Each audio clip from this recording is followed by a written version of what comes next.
Hey, joyful wife, welcome to module three. If you've completed modules one and two, you've learned how to break the argument cycle and how to become the watcher of your thoughts. Now we're going to talk about emotional regulation. You can know all the right things to think, but if you can't manage your emotions, you're still going to react in ways that you regret. So today we're going to start with something that might feel familiar. You might have heard me talk about this before, but it's living in a state of emotional emergency. So let me paint a picture. Tell me if this sounds familiar to you. Your husband forgets to pick up milk on the way home, or whatever it is that you might have wanted, and you feel your chest tighten. And this isn't just about the milk, it's about how he never listens, he never helps, he never thinks about what you need, and within seconds, you're upset. This feels urgent. This feels like a crisis. Or maybe he comes home from work and he's stressed and he's very quiet at dinner, and your mind races. Is he mad at me? Did I do something? Is he pulling away from me? And your anxiety spikes and you feel like you need to fix this like right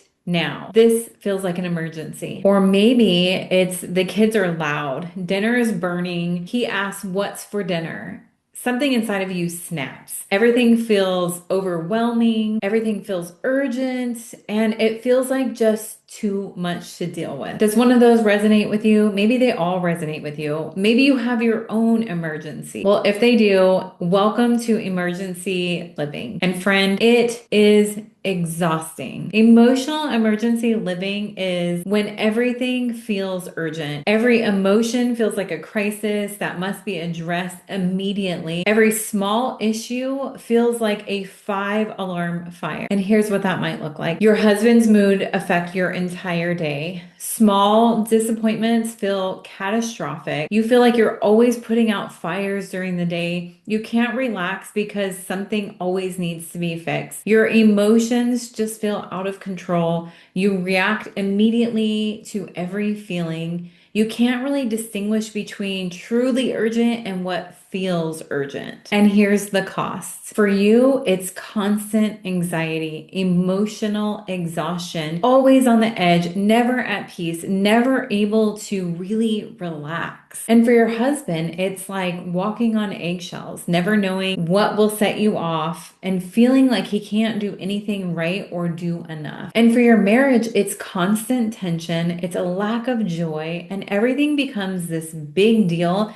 and there's no room to really breathe. I know this trap so well because I lived it for years. And I've also helped a lot of women to overcome this. Let me tell you about one of my past clients. Her and her husband were supposed to meet for dinner. He texted her an hour before saying that he was running late and could they meet with a group of friends rather than going on their date together. Immediately, she felt her chest tighten, the heat like rising around her, the thoughts flooding, and they were thoughts like, he always does this. He doesn't value our time together. He doesn't prioritize me. Now our whole evening is just completely ruined. At that moment, she was about to send an angry text. And this emergency was about to consume her. But she remembered what we talked about and she paused and she asked herself a question that really changed how she has conversations with her husband. She said, "Is this really an emergency?" Because her brain was telling her and it was an emergency. So she sat with that question and she realized, no, this isn't an emergency. This is a disappointment. This is maybe a little inconvenient, but it's not a crisis. She reminded herself that he wasn't rejecting her. He wasn't being malicious. And it was in that moment that she was able to look back and see how many times she made normal, everyday disappointments into emotional emergencies. She realized that she put a lot of pressure on her husband to manage her emotional state and how exhausting it must have been to be married to someone who treats everything like a crisis. And once she realized all of this, she decided right then and there that she was no longer going to live in emotional emergency. Here's what I've learned. Most things that feel urgent aren't actually urgent. Let me show you the difference. So an actual emergency is someone is in physical danger. A true crisis is requiring immediate attention or action. It's a time-sensitive decision with significant consequences. But what feels like an emergency but isn't, your husband's in a bad mood. He forgot to do something he said he would do. He forgot something and that hurt your feelings. Plans change unexpectedly, or he's not responding to you the way you want him into. Do you see the difference? True emergencies are really rare, and you need to save your nervous system and its reactions for those rare occasions. You can't always be sitting in that stress of emotional emergency. Emotional emergencies probably happen multiple times a day when you haven't learned to regulate. So why do we do this? Why do we turn everything into an emotional emergency? Well, for one, we confuse feelings with facts. Just because something feels urgent doesn't mean it is urgent. But when our emotions are high, we really lose perspective. Reason two is we're trying to control outcomes. If we can make it an emergency, maybe we can force a resolution. Maybe we can make him change. Maybe we can control what happens next. Reason three is that we're uncomfortable with uncertainty. When things are feeling unsettled, we want to fix them immediately. We can't sit with the discomfort of not knowing or not resolving something right away. So reason four is we've trained our nervous system to become reactive. It's just what I was just saying. Years of emotional emergency living have trained our bodies to spike into crisis mode at the slightest trigger. But let me be real about what living like this really costs you. It destroys your peace.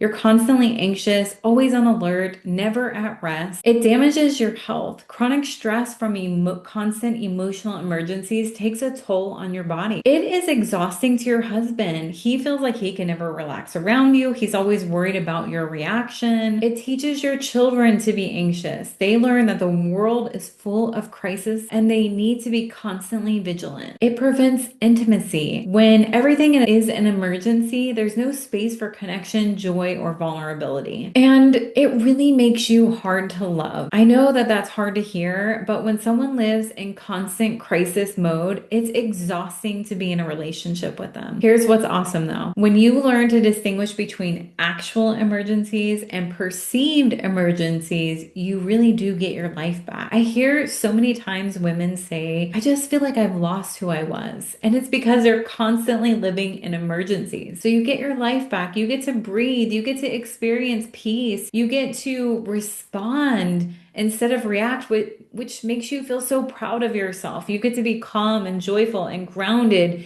and to be the wife that you really want to be. So here's a simple test to know if it's a real emergency or not. When I feel this surge of this feels urgent, I ask myself these questions. One, is anyone in danger? Physical danger. If not, it's probably not an emergency. Two, does this require immediate action? Is there a deadline? Will waiting make things worse? Or can this be addressed when both of you are calm? Question three, will this matter in a week, a month, a year? Perspective is really powerful. Most things that feel massive in the moment are forgotten about in just a few days. Question four, am I reacting to the situation or to my feelings about the situation? Often the situation itself is really manageable. It's our emotional response that makes it feel like an emergency. If the answer to all four of these questions is no, or I'm reacting to my feelings, then it's not an emergency. It's an opportunity to practice that emotional regulation. Once you realize something isn't an emergency, you can create space to breathe, space to think, space to pray, and space to really choose your response. This is the freedom you get from emotional regulation. Instead of I feel something, I react to something, I regret how I reacted. You could be, I feel something, I pause, I respond in the loving way that I want to be as a wife, and I create peace. So what does this look like in real life? Let me show you some examples. Maybe a situation is that your husband forgot to call his mother like he promised. The emergency response, immediate frustration. You always forget. I have to remind you of everything. This is so disrespectful to her. I feel like I'm your mother trying to remind you of things. But the regulated response is that you notice the disappointment, you pause, and you ask yourself, is this an emergency? No. You create some space, and later when you're calm, you said, hey, you mentioned calling your mom. Did you get to do that?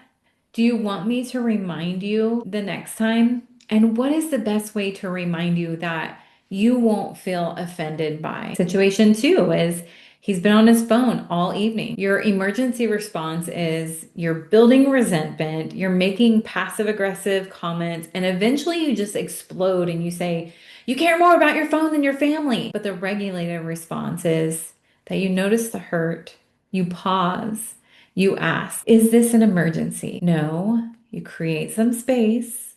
And when you're calm, you say, I'm feeling disconnected tonight.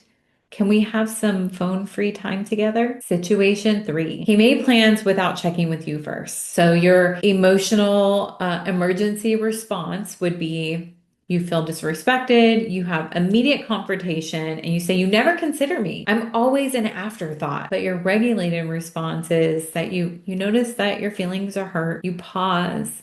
You ask, is this an emergency? No, you create space. And when you're feeling calm, you say, when plans are made without checking with me, I feel like I'm not a priority, or I don't feel like we're teammates. Can we please make decisions together? Do you see the difference? Same situations, different outcomes. So here's what happens when you stop treating everything like an emotional emergency. You release pressure from yourself. You don't have to fix everything immediately. You can breathe. You release pressure from your husband. He doesn't have to walk on eggshells. He can relax around you, and that creates emotional safety for him. You release pressure from your marriage. Disagreements can be just disagreements, not catastrophes. Problems can be problems, not crises. And here's what's amazing. When you remove the pressure of emotional emergencies, your husband often steps up instead of shutting down. Why? Again, because he feels safe, because he's not constantly bracing for your reaction, because there's finally room for him to show up without fear. I want you to create a new automatic response.